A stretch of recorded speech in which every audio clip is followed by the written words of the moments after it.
Hello everyone, Dani Zed here, and it's Sunday, and I welcome you. You know what time it is?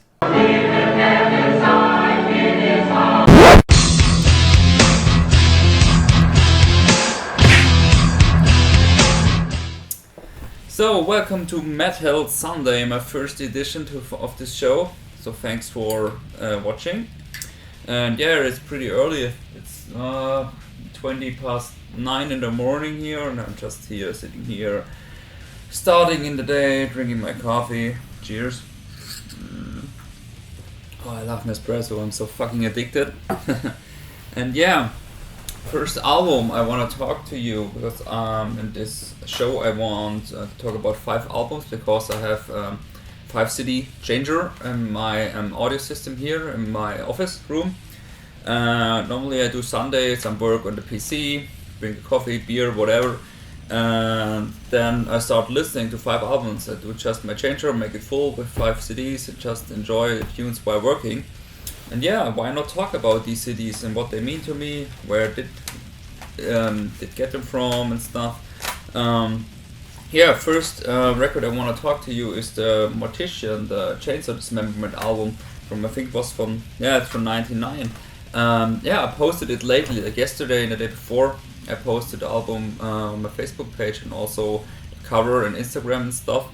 Because yeah, I'm still in love with this album. First, I heard of Mortician, I think it was in the beginning or mid '99, when I had from Nuclear Blast. I had little sampler. I think it was the Nuclear Blast sampler 19, 18, 19, something like that. I think I still have it in my collection, but I have to search through it, through all the promo stuff. And yeah, and on there, I think this sampler had pretty a big influence on me. So wait a second, I'm gonna search for it. I couldn't find it, so whatever. But I have, and I think it was the one afterwards. It looked like that back then. This one here is also from '99. I think then it would be the number 19. So whatever. Yeah, on that sampler there were a lot of bands like Vomitory, stuff from the Revelation Nausea. I think also from Rotten Sound and Murderworks, there were a track on it. Never mind, the tracks on this one reminded me to a lot of bands. And from that sampler, from Mortician, I know they're near to my hometown in South Germany, there was the record store. And I remember going there and searching for the Mortician CD. The first time I listened to it, going through, all the stuff in the booklet, there was pretty new and it was so raw and brutal. I never heard something primitive and brutal like that before, and that really influenced me in my personal, taste of brutal sounds. And yeah, for me it still means a lot. And I think in my opinion, no band made a real primitive sound in that perfection, especially on that album. I can still hear it and feel back like I'm 15 again. I think it's just awesome. So, next CD I'm gonna listen to is MCD, Permeated Remnants, Indefensible Vehemence. Just 6 tracks on it. First one is just an intro. I remember when I bought this, it was on a little Christmas sale, was it called, where in the Rockfabrik, Ludwigsburg Rock Factory, there was a sale where vendors were with labels and stuff selling some shit, and I think it was, I don't know, let me think, it was in 2003 or 2002, I don't know exactly. And I bought a pile of CDs like this high, and this is when I started collecting like big time. And there was the Revenge Productions there, so cheers Danny.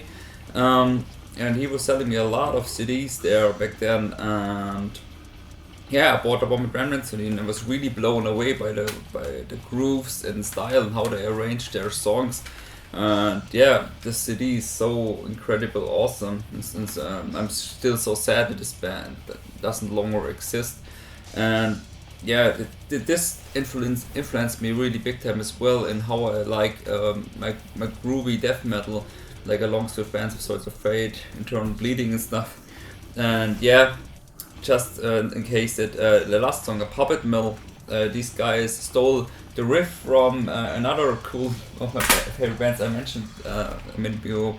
It's from Internal Bleeding, the album Driven to Conquer. They stole the riff from the song Driven to Conquer for their song. Yeah, the funny thing is that in the same buying session I bought these two CDs, and I don't know to which CD I listened first, but then I really fast noticed that, so fuck, that's the same fucking riff.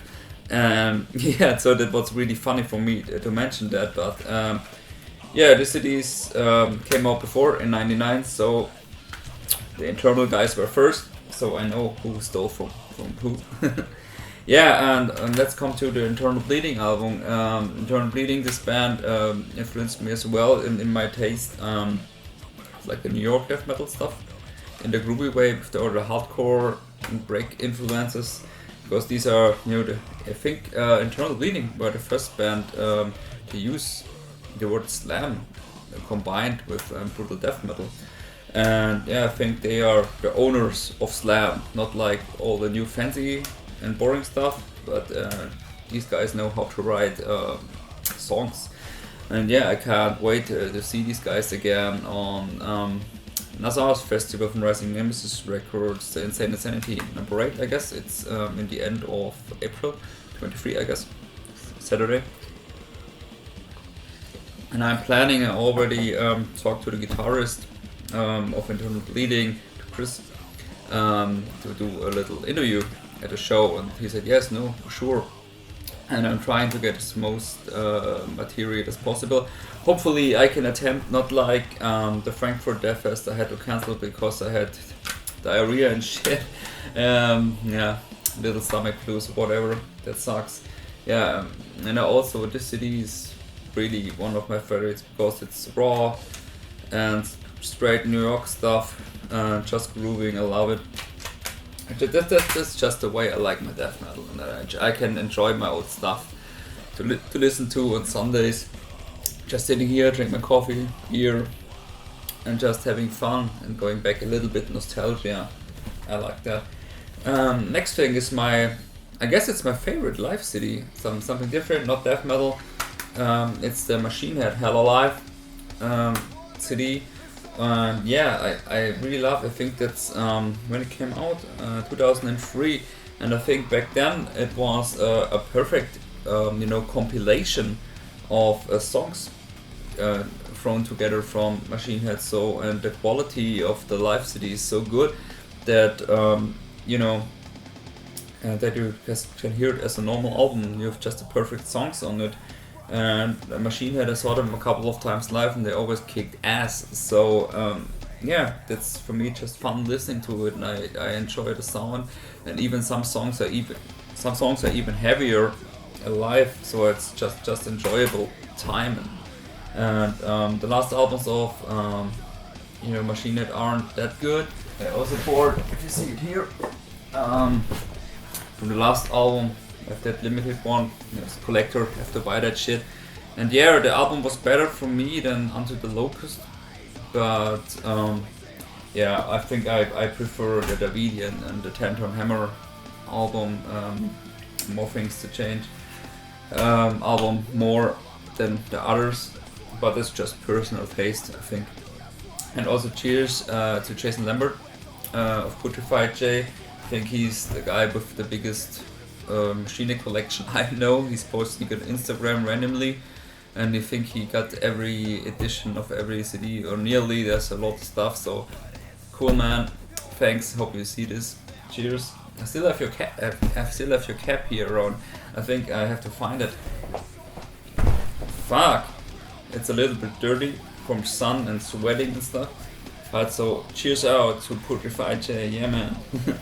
And next city, and the last one in the road for today, is something different again. It's new metal, the inventors of new metal, KoRn, with their self-titled first album. They just had their 20th anniversary, and Yeah, this band meant a lot to me when I was a kid listening to it.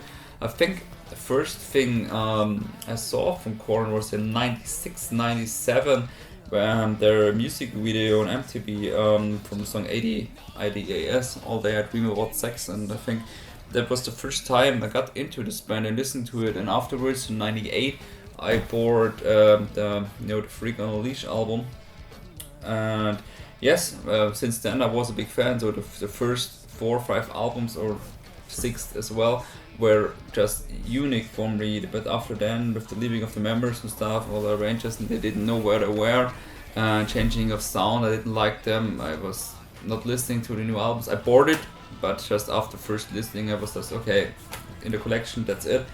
But then they came back now with Ryan Head Welch in the band back again, and yeah, I saw them live since then 2 times with my wife, and yeah, I think they are really back and was fun, and you can see that back together they are having fun playing live again like hell, and yeah, that's always meant a lot to me, this band. I think I was watching that Who Then Now video on a VHS tape like randomless times when I was 15, 16, and I think my tape is already ruined because I was watching that so much, and it was like the fun time of KoRn when I like just drinking, puking while recording, and yeah, I was in that vibe, like watching that in my summer break, like after school, like endless times drinking beers to it.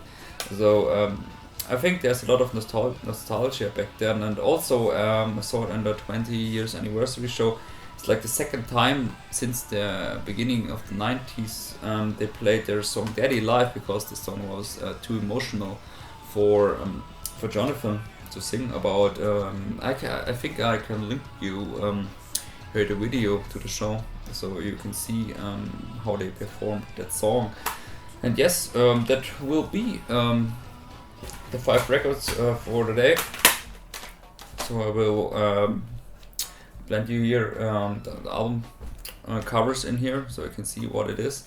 So I hope you will like this show. You can write comments and stuff, hopefully, what you are listening to on Sundays, or if you like, let's just sit around, talk about music, and that's the thing we love, just enjoy music.